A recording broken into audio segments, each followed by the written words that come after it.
Coffee at the end of the cup is not good. Hey fellas, welcome to part 2 of Tamiya's 148 scale BF-109 E3 build. And in this exciting episode, I get paint and decals on it, and I show you how I do that. Now, I did use Tamiya decals, and I'm really happy with how they turned out. But I did have to spend a lot of time on getting them laid down and getting them on the model and in the panel line. So I show you how I do all that. It's a really long video, so I'll quit yapping and we will get started. All right, fellas, now I've got it in primer. And for my primer, I use Mr. Finishing Surfacer 1500 Gray, thinned with Mr. Color Leveling Thinner. It's my favorite. You know, I swear by this stuff. This in the black color. Now, I put a medium coat and then a real thinned coat on it, and I'm pretty happy with how it is right now. Now, after I got this down and it dried, what I did is I took a 6000 grit polishing cloth or sanding cloth, and I just went over the surface and smoothed out any rough areas where the finish wasn't as smooth as I'd like. And also, I also checked for little greeblies that were in the paint, and there were a few that, and I was able to get out with just polishing them out, rubbing them out. I rubbed it out, fellas. So anyway, once I got that done, there were a couple panel lines that I had to clean up. I cleaned up this one just a little bit where I had rescribed that, where I had done my sanding.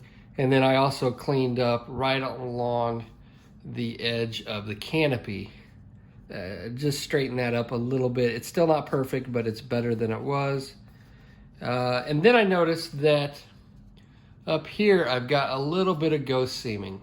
So you can see I've tried to polish that out a little bit. And we'll see if we can get a better look at. Remember when I talked about when I put the filler in that I might get ghost seaming because I didn't wait long enough? Yeah, so just slightly. I think you can kind of see it there. There we go, maybe. Okay, so it's not real noticeable, but I'll show you how I take care of that. So I'm just gonna take some of the primer that I used, Mr. Finishing Surfacer, and I'm gonna hand brush this on. And this is, bottle's getting down to its last leg here. So it's getting all goopy on me. Okay. So what I'll do is I'm just gonna take some of this primer and I'm gonna brush it on right along where that seam is.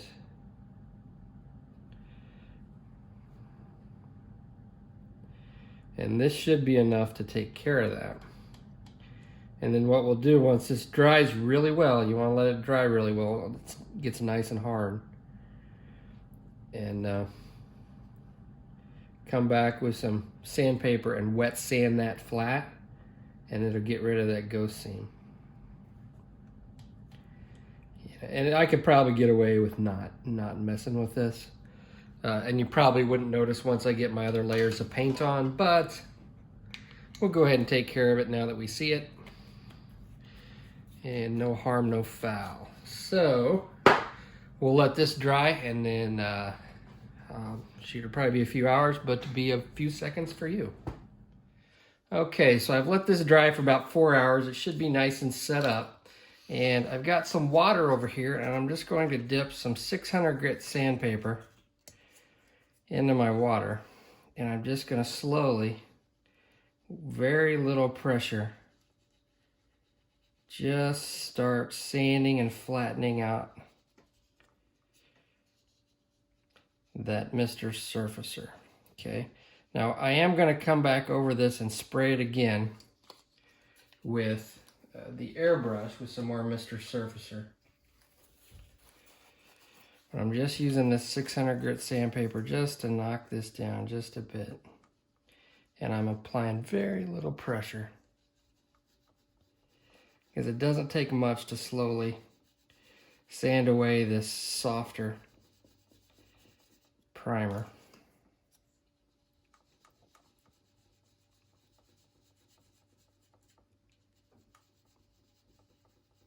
Now, I don't really have to worry about destroying any detail. There's not much detail around here other than, you know, here on the edges, and I'm not grinding away that much material that I'm going to affect it. And you can see the surrounding area are high spots where I'm sanding away and getting down to the bare plastic in my filler. And you can see I'm not yet reaching that Mr. Surfacer. I just want to even that out.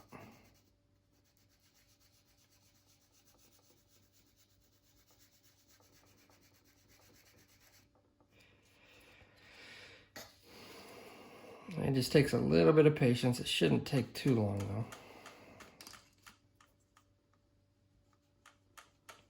And that's, I know some guys don't prime their models. They just throw paint on the bare plastic. And, you know, you do whatever you're comfortable doing. But this is one of the good things about priming is I can see all the little mistakes that I wouldn't normally see, or that I wouldn't probably see until I get paint on. So that's why I'm a big advocate of primer. I get a consistent surface on which to paint.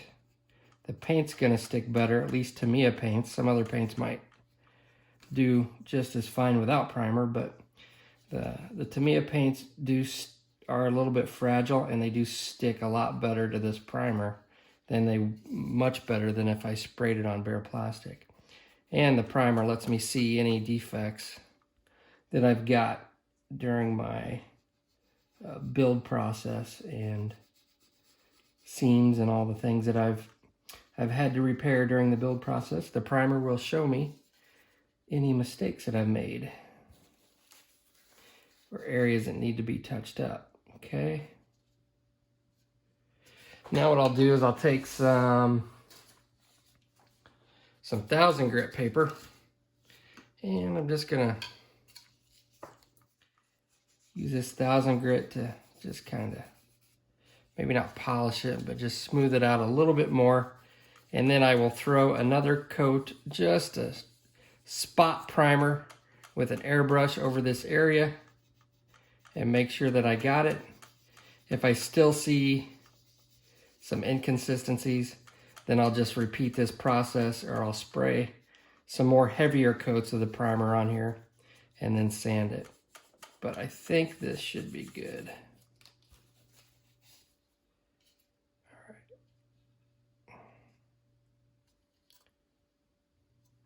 A little bit more up here.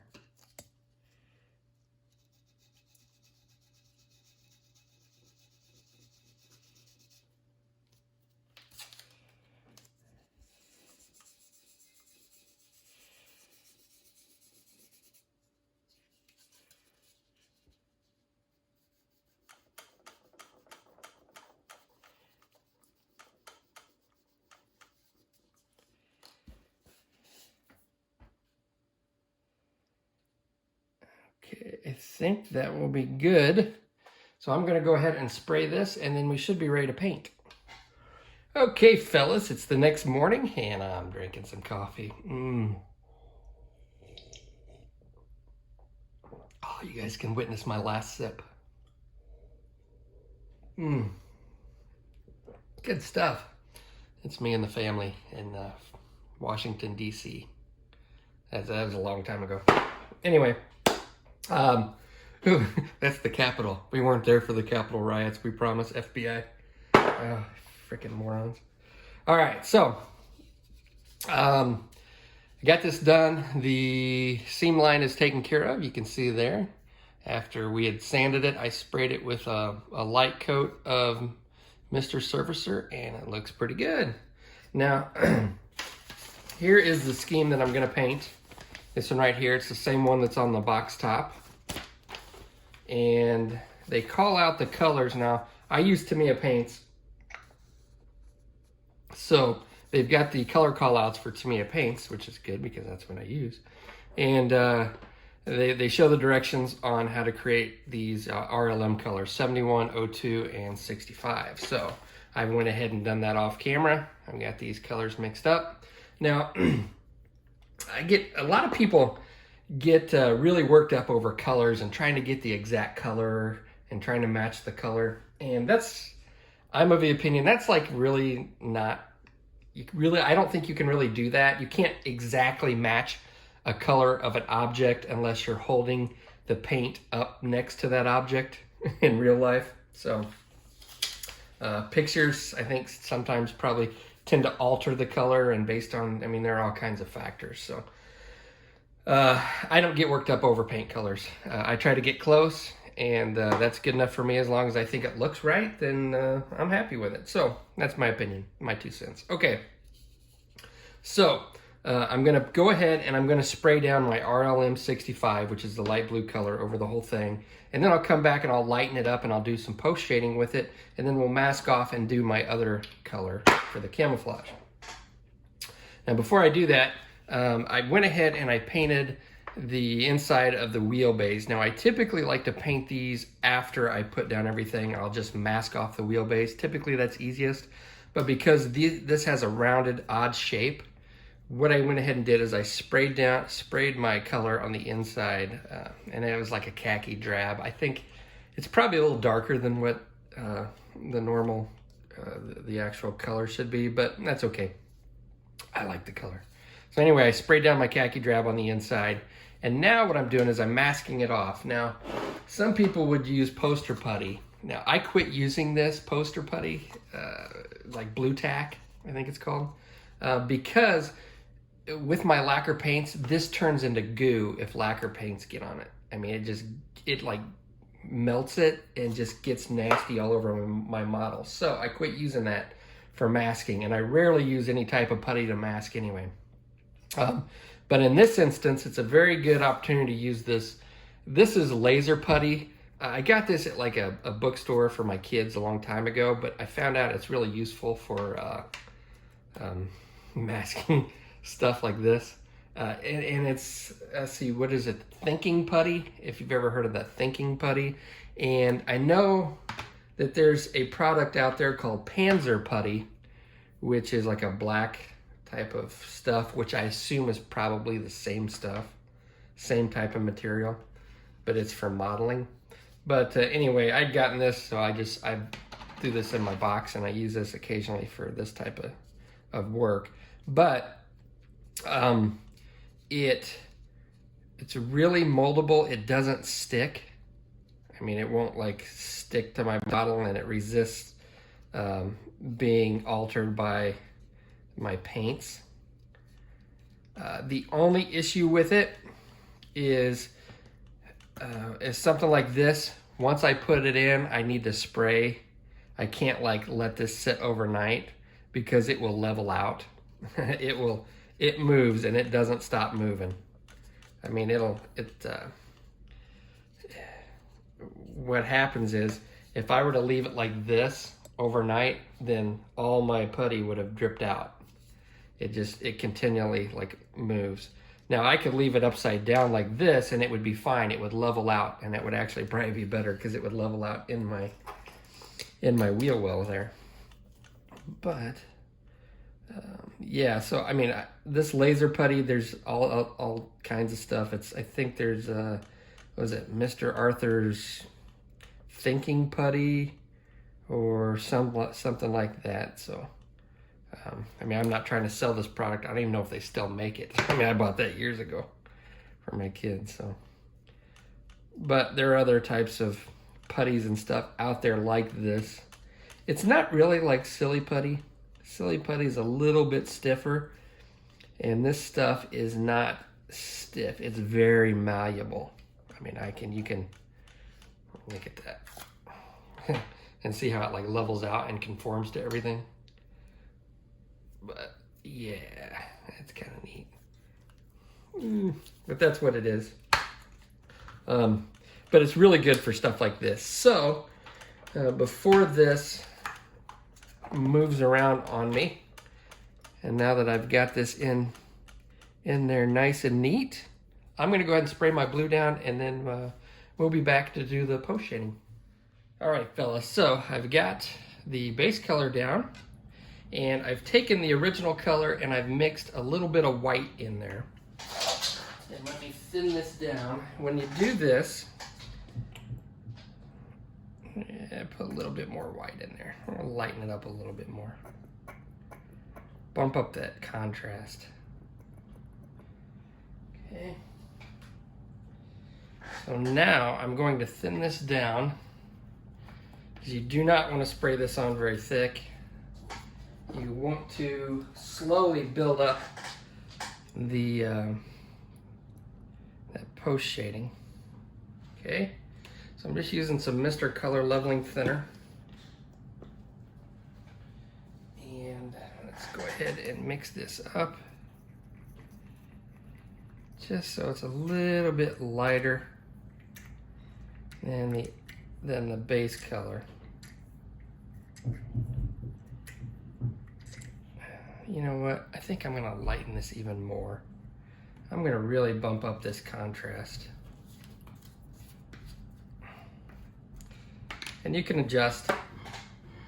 You can always adjust.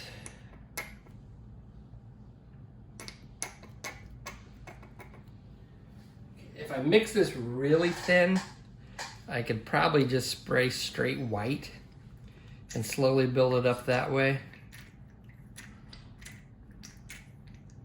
But if I get it too thin, it's gonna spider web on me. So I want to avoid that too. I mean, everything can be corrected. Let's make it a little bit thinner. Okay.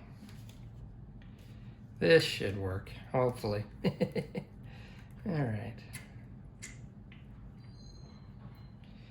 So we'll go ahead and put this in my airbrush. Grab my airbrush here.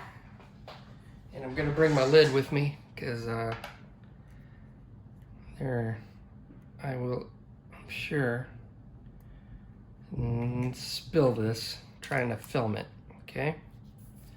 So we'll go ahead and, there we go, all right.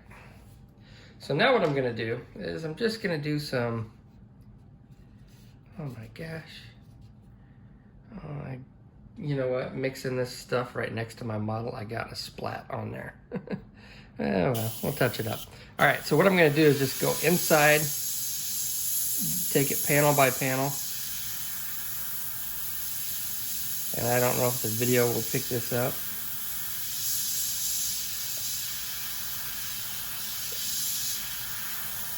And I'm just going to do some modeling with the white. Now if I get too heavy and I don't like it, I can come back with the original color.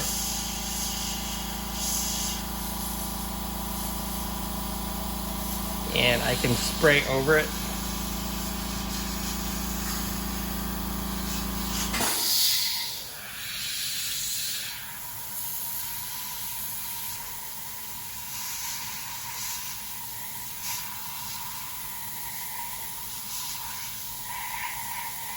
And this is just gonna give me a little bit of a variation in the tone.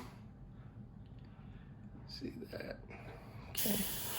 And then I can come back in with the original color and blend it in if it's too heavy.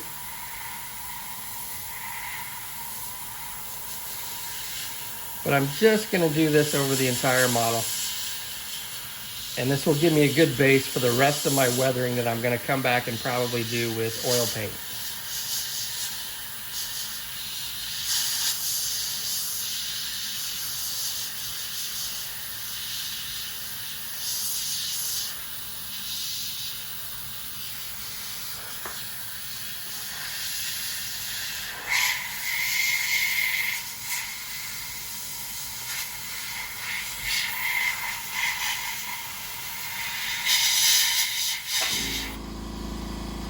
Okay, just like that.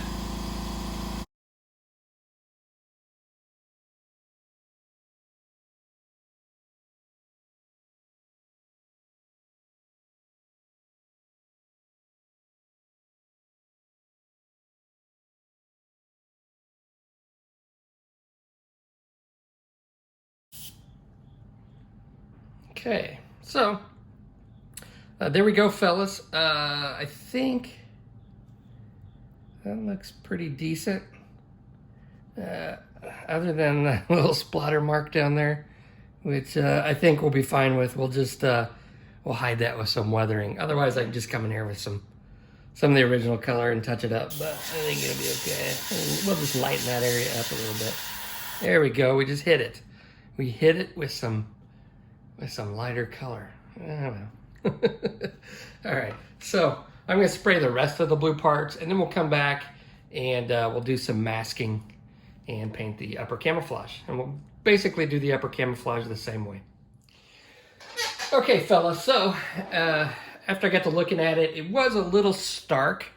So what I did is I took the original color, I thinned it down to about a 90% thinner to 80 or 10% paint ratio. And I went over it and I just blended everything in just to tone down the contrast just a little bit. So we'll go ahead and remove the putty. And I may have to touch up right along the edges here. Okay, there we go.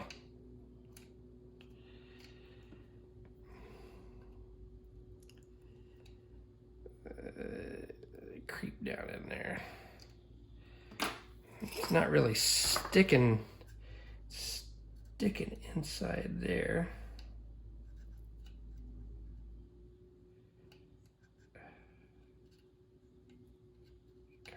Come on. There we go. Come on.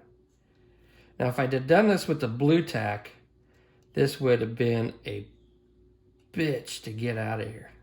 More so than what this is. I mean, this isn't too bad. Looks it could get stuck down in here, which isn't very good. Get it out of there.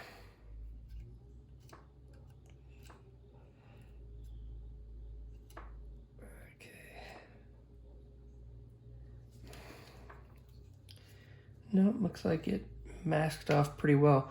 What I was afraid of right around the edges, there's a little bit of overspray right down there where I didn't have a good seal right along the edge, but that's okay. Okay, pull out of there. Hopefully this one pulls out. There we go. That one pulled out a little bit better. There's still a little bit of this stuff down in here, which I'll just use my toothpick to get out.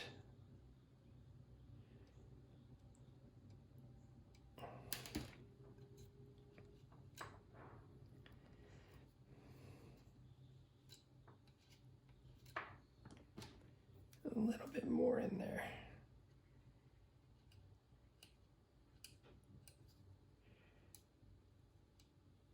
There we go, maybe.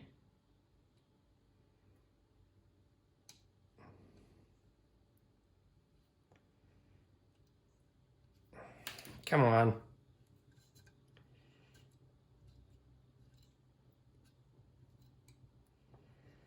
Come on, you little rascal. Get out of there. Get out. Fun with putty. There we go. Got it all out. Okay. So, not too bad. I'm pretty happy with that. So,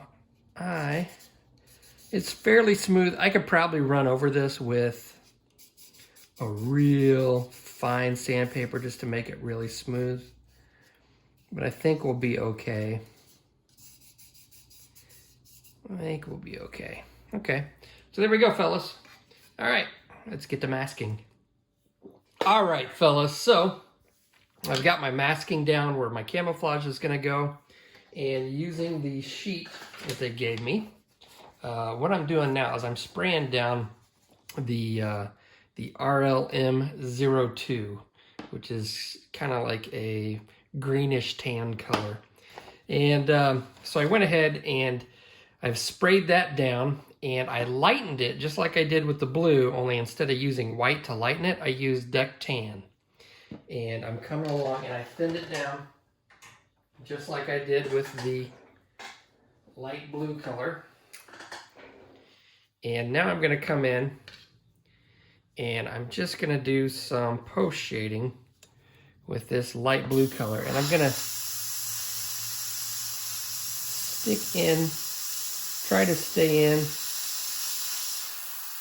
like where I had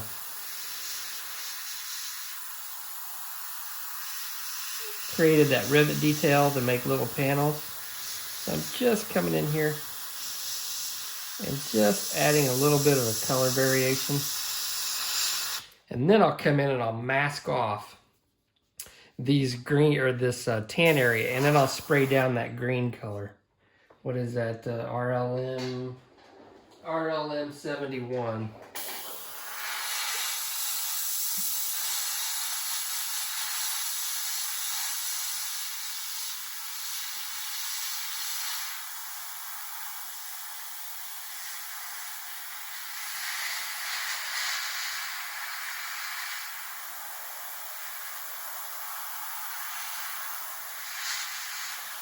And again, if this looks too stark, what I can do is I can just take the original color, dilute it down to about a 90% thinner to 10% paint ratio, and then I can come in and blend it if I don't like it, if it's a little too much.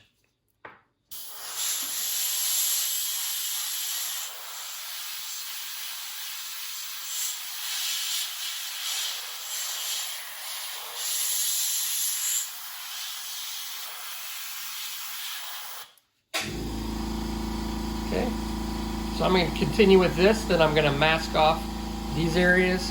I probably won't show that because it's a little redundant, but I'll just mask off the camouflage, spray my green down, and then with the green, what I like is I'll probably, this RLM 71, I'll probably maybe lighten it with a little bit of yellow and maybe a little bit of white. I don't know, we'll play with it, but rather than just lighten it with white, it tends to wash out the color.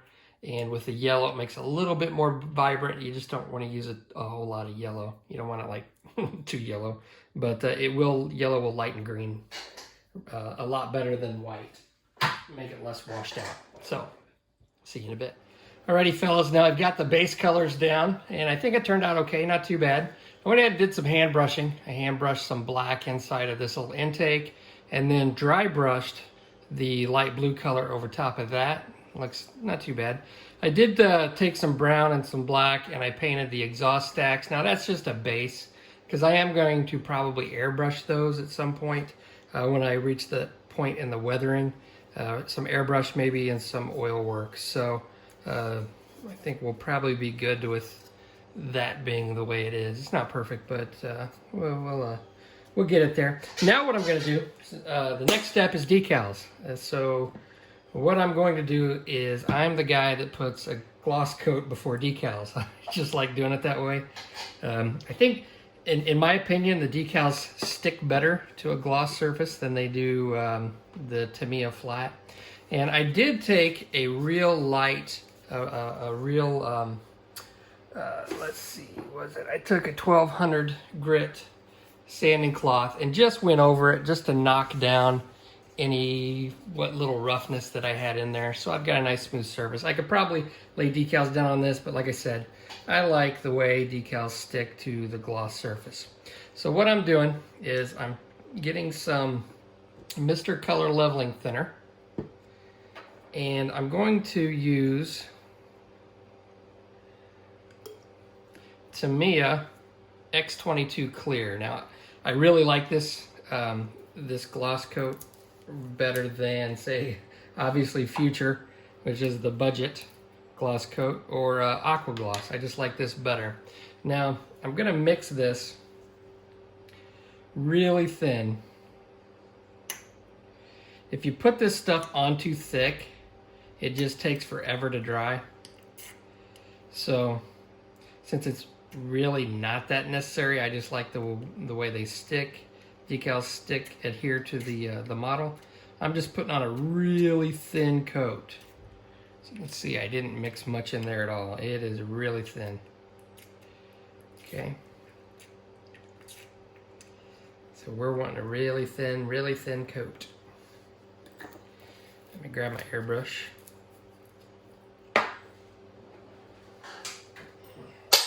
Oh, there goes my lid.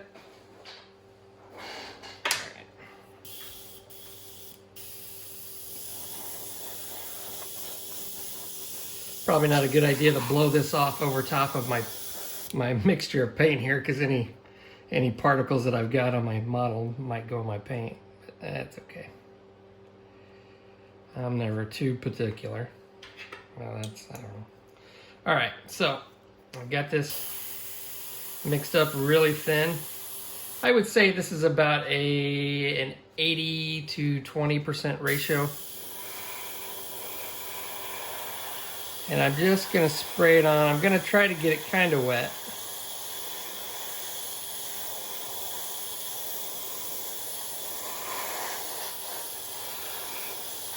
Just like that.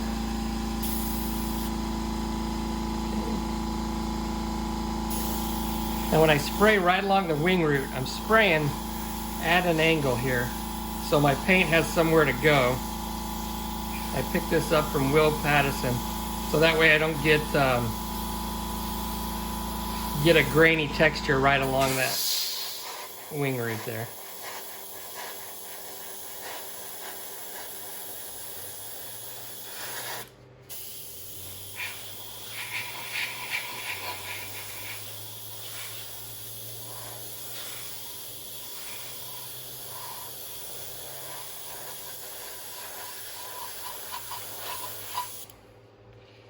All right.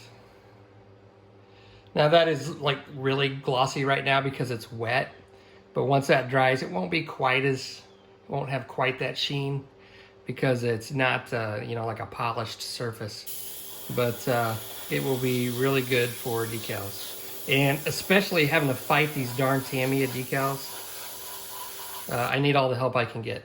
So that's how I do my gloss coats, especially on something like this. Like on bigger models, I don't use X22 because there are a lot cheaper options out there, like the Aqua Gloss or the Future, which is like really inexpensive. Like if I'm doing a really big model, I don't use the X22. It just takes so much paint. So, all right, I'm gonna get this on and then we'll hit the decals next. All right, fellas, it's been about 20 hours. So I'm starting my decals, and these are Tamiya decals, which are kind of thick and, you know, just not the best decals that are out there. Now, here's what it looks like after about 20 hours. So obviously it's not quite as shiny as it was when I laid down that wet coat. And that's because my surface isn't like a polished surface. It's still, you know, it's not rough by any means, but and it was a really thin gloss coat, and that's what I wanted. So what I'm going to do with these Tamiya decals is I'm going to start off by cutting away the carrier film. Now, there's not a whole lot on these little insignias here. Let's take a look at another one. This one has all this carrier film on the inside of this this specific decal. So I'm going to cut all that away, and I'll show you how I do this a little bit easier on these insignias here. Basically what I'm going to do is I'm going to take a ruler and let me get a fresh X-Acto blade. You want a sharp X-Acto blade. All right, so I'm just going to line up a ruler right along the edge. Let's see if we can get this to where you can see it.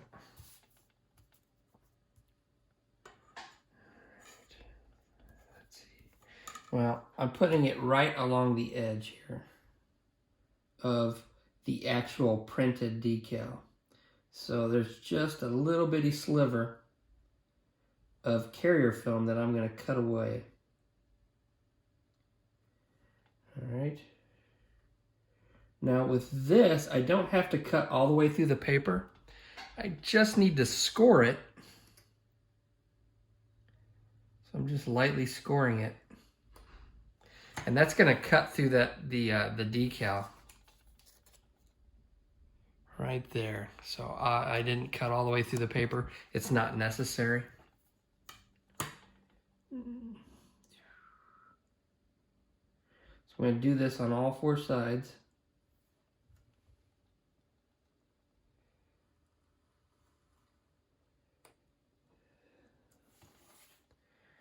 Just like so.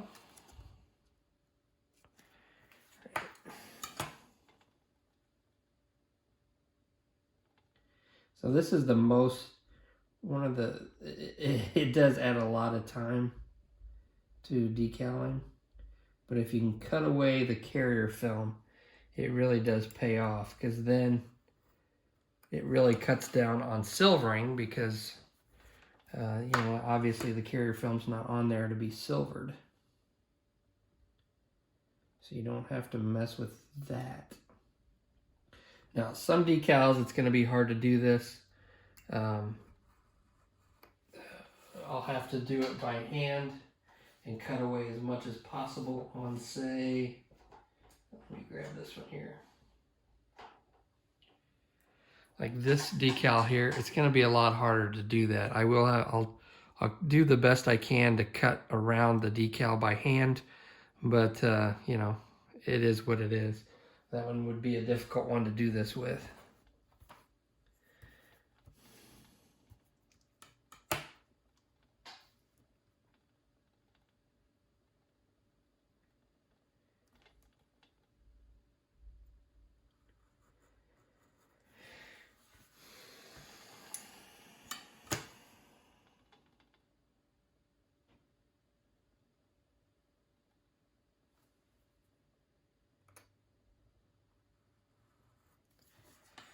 Okay, so I've got all 4 edges cut or scored. Now what I'm going to do is I'm going to take this template, this square template, and that's what I'm going to use to cut around, get this lined up and cut around the edge of this cross.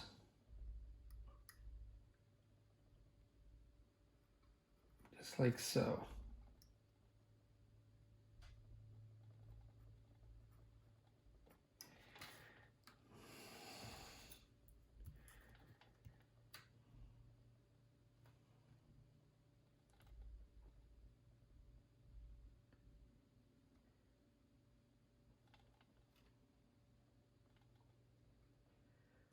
So now, what I like to do a lot of times is create my own stencils and paint.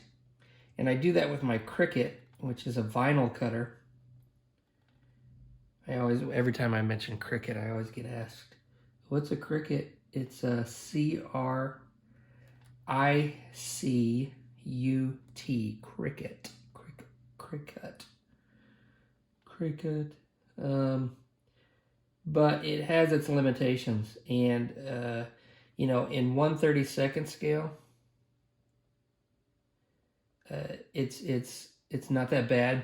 But when you get down to smaller decals, like say in a 1/48 scale plane that's, you know, the size of this one, it's really hard to cut small stencils with the Cricut. Now, the Silhouette, I heard, is a little better maybe, which is a different vinyl cutter. But I think you still have issues, the same type of issues with cutting smaller stencils. And letters really get to be a pain in the butt with them. And so I'm just going with these decals. Now, obviously, they're aftermarket decals, but, you know, this is not something that, you know, I expect to be an award-winning model by any means. I've actually never entered a contest. Darren from the Model Geeks podcast keeps saying I should, like, go to a model show and enter a model, but I don't know. I'm not really into contests. I don't need somebody to tell me how crappy my models are. I can judge that for myself, fellas. And Kylie, getting ready for school. Brush your teeth. My kid, for some reason, doesn't like to brush her teeth. She's 14.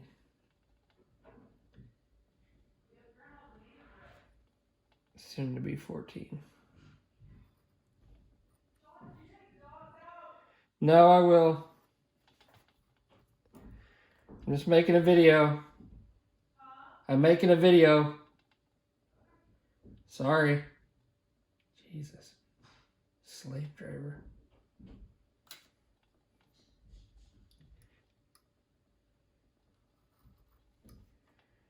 I can go up and do my chores.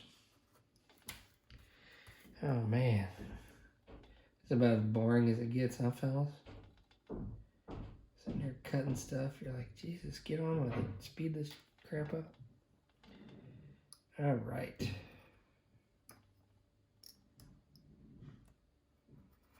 Okay, so I'm gonna go ahead and cut this. Now, this is number 5, so it goes, let's see, I want this like this. And I got these foam pieces here just so I don't damage any paint while I manhandle it. So I've got warm water here on a coffee warmer. I've got my special tweezers. I've got these brushes that I only use for decaling. I don't paint with these. These are just decal brushes. I've got Q-tips over here and a paper towel. And what I'm going to do is just set this in here like this. Cords. In the warm water. Now these Tamiya decals, they're really thick, so you can manhandle them a lot. You don't have to be too concerned. I mean, obviously they're still decals and they're somewhat fragile, but these are less fragile than most, especially aftermarket decals are a lot more fragile typically than these. All right, so let's go ahead and figure out where we're going to put this. And it looks like I'm just going to take some water. You can see how that water beads up on there. So now, instead of actually moving the decal on there, because I do have my carrier film that's scored, this might still, these are probably older decals, so they're not coming up as well. If they don't immediately come off the backing paper, let them set for a little longer or get them wet again. Because you don't, they still will tear. There we go. Okay. So now I've lifted that completely off the carrier film. And let's get this.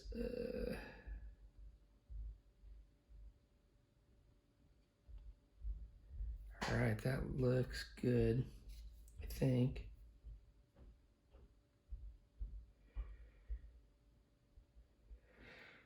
Okay. All right, so now I'm going to take a cotton swab and get it wet. You want it wet.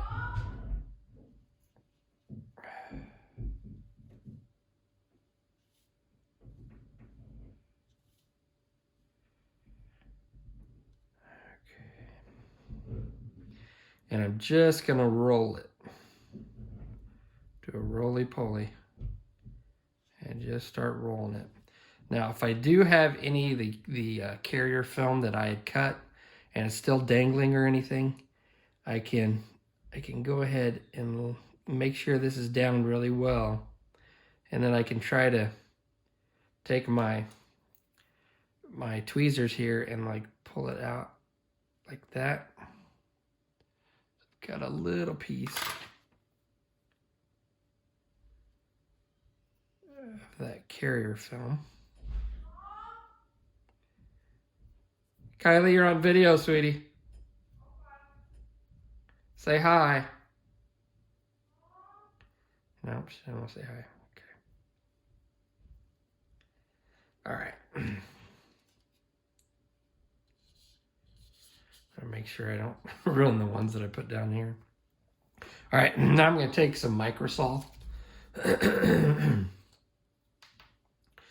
Now I will come in here and get some microsol on my brush. All right. And I'm just going to wet that decal.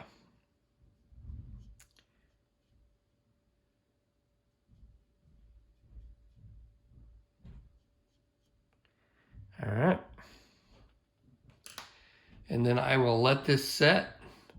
And typically what will happen is the decal will start to shrivel and get wrinkles in it. Just let it be. And then once it dries, if the wrinkles aren't out, come back, do it again, let it soak in the microsol, and then I'll come back with a wet Q-tip and I'll roll over it and smooth out those, and then we're gonna have panel lines, which I'll come back and show you how I get those to set in the panel lines. It takes a little bit of work, but it can be done even with Tamiya decals. So I've already started working on these on the bottom. And yes, they are kind of thick, but we're getting them in there. So I'm gonna go ahead and get some more down, get all of them down, and then we'll come back and I'll show you how I get them in the panel lines and smooth them out and flatten them out. All right, fellas, so I've got my first treatment of microsol down and the decal looks like it's dried. So what I'm gonna do is I'm going to take let me get a brand new X-Acto blade. I forget which one to use. You want a sharp X-Acto blade. And I'm gonna run my X-Acto blade right along that panel line and I'm gonna cut that decal slowly. So I'm just gonna create a slice right along those panel lines there.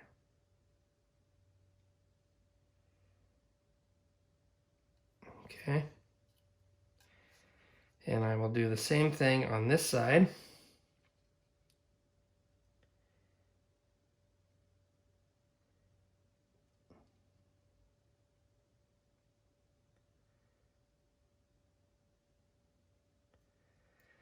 All right, now I will give it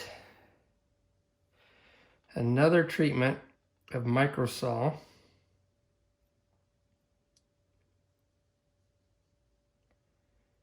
Like so.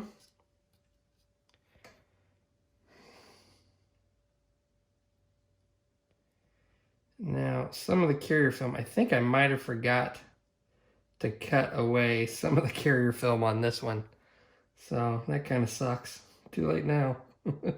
I could probably come in and slice right on the model, but yeah, I'll try to work with it, okay? So I'm gonna let that microsol sit in.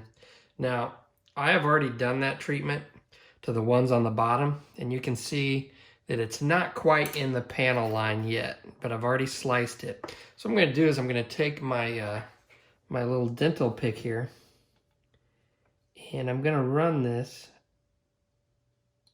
starting at that panel line. And I'm just gonna take my dental pick and run it right along that panel line there. Okay. And do the same thing along this one.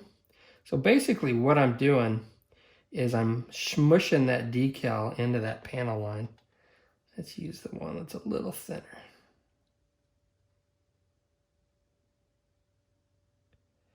Where the X-Acto blade just cuts the decal, this somewhat blunt dental pick actually squishes it down in there.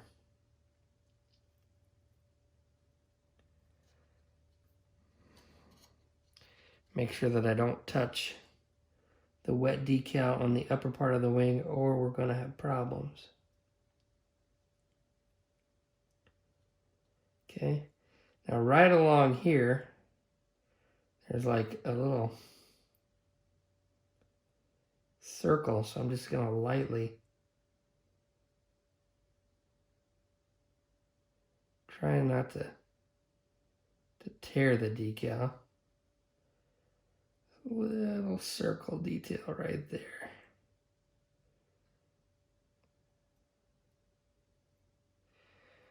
Okay, and a little bit of the circle right here. I'm just taking the tip of this dental pick.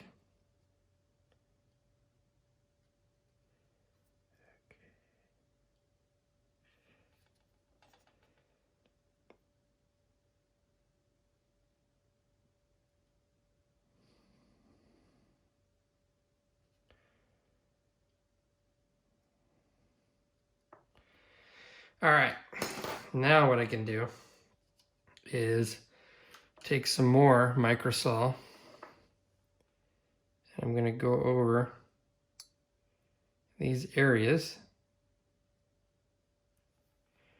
just the areas where I want to try to get it to lay down in those panel lines. And what I'll do is I'll keep repeating this process until I get them nice and sucked in. Okay. And that is all there is to it. And I think like right along here, I left some stupid carrier foam because I'm an idiot. I'm an idiot. Okay. Now, when the upper ones, the upper decals dry, I will do the same thing with the dental pick as I did on the bottom here. And we'll get those nice and sucked down into those panel lines. Okay. Alrighty, that's about it. That's about all the tips I can give you on decals, which, you know, something that I'm not the greatest at, but I do have a little bit of experience doing them. And yeah, it's just the more time you take doing this, the better results you're gonna have, and the more careful you are about you know cutting away that decal film. I think is the key to you know getting nice decals and not having silvering and having a smooth finish. I mean, this isn't the smoothest finish ever, but you know, just keep working at it. That's all I can say.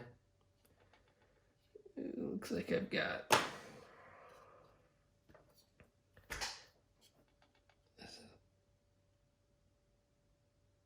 another circle.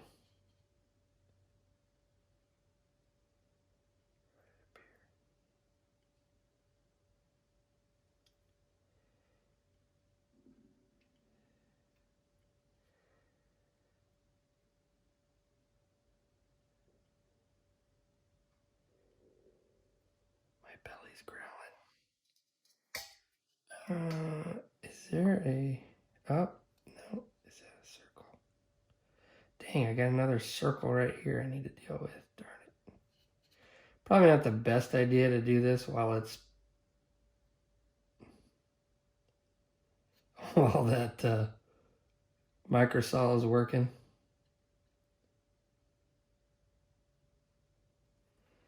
Look at that. I missed one. I missed a panel line, fellas.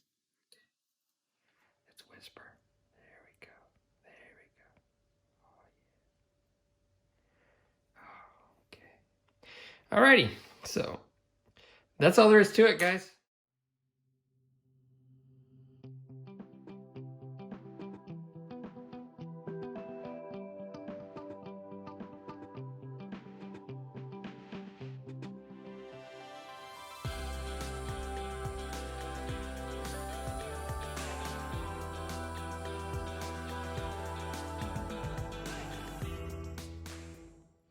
Alrighty, fellas, the clear coat is down. The decals are officially done. I'm finished with them, and I am really happy with how they turned out. Look at that. Oh, they look nice for Tamiya decals. Probably the best result I've ever gotten from Tamiya's decals. Look at that. Oh man, that looks good. And the reason that I got such a good result is because I took the time to cut away the carrier film.